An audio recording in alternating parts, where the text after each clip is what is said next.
This sure wasn't how I pictured my night ending. That would have been in the arms of John. Wild and unbridled. Now all I have is a headache that I'm sure I don't deserve, and the pressing need for some new foundation and another martini. It is a festive season after all. In news just to hand in this conveniently timed news broadcast, reports have been flooding in that Cabinet Minister John Wyatt, your lover, has been found dead this morning in suspicious circumstances. Police are yet to officially comment, but it's understood a member of staff, by which I mean you, is the prime suspect. So John is dead. Hardly surprising, given the type of guy he was and the enemies he had collected, like they were fine wine and cigars. How did this happen?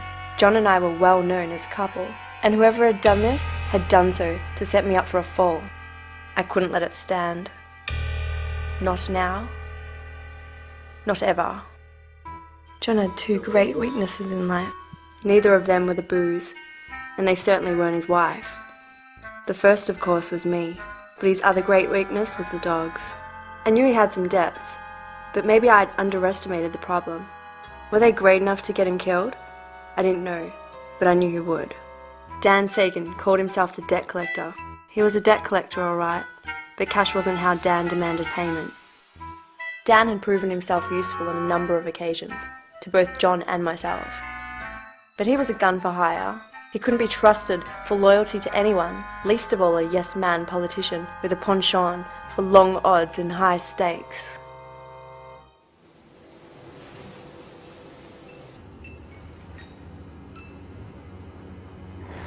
I'm sorry to hear about your man, Toots. He's a real stand-up guy. You know what happened to him, Sagan? He stopped living. And now I'm one employer down. You know, in a world where only one employer is written in for me, this is highly inconvenient. Did he owe you money? He owed a great deal of money to a great deal of people. Now those people are none too pleased that he's gone. The only way to make money from John was in killing him. I'm sure that would be tempting to a piece of shit like you.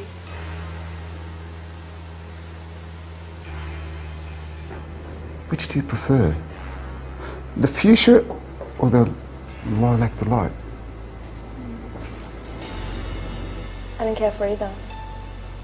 How much did he owe you? You know, darling, we can make quite that team. Sorry, but there's only room for one anti-hero, and that's me. There's plenty of room for a dead scumbag, though. Maybe that's you. He told me to tell you this. From now on, you call the shots. What does that mean? It means we ticked that box. Literally and metaphorically. You know, darling, in these sorts of situations, 90% of the time, it's the wife and not the bumbling lowlife that did the crime.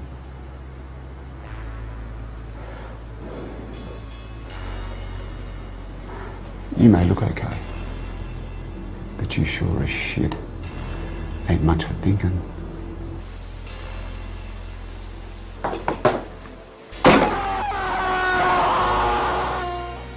The debt collector had a point.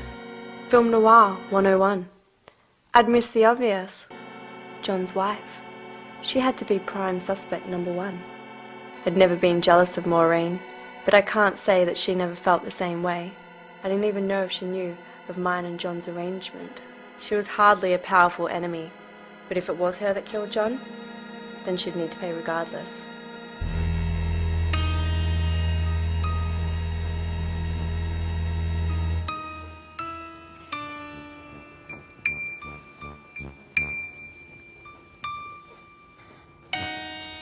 Hello there, Miss Rains. Boy, it's good to see you again. Yeah? Jed, you don't seem too upset for someone who's just lost their father. And you're rather prescriptive for a supposed detective. Sweetie, your smile eases my pain. So how about it? I'm sure a second round, you know. Where's your mother? I need to speak to her. Sorry, Sunflower. She wasn't cast. Anyway, we can do all the talking here.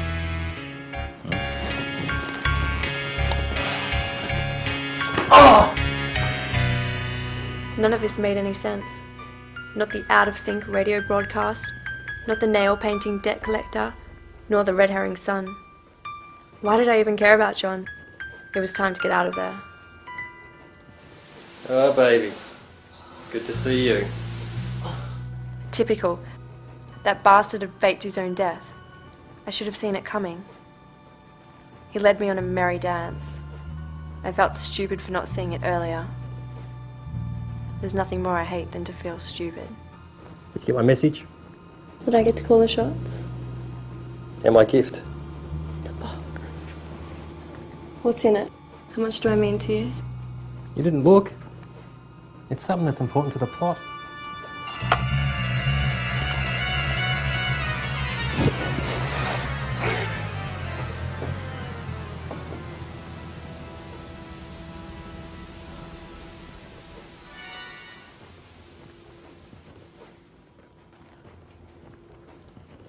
John's words were as prophetic as his death was inevitable. Now get me the hell out of this noir.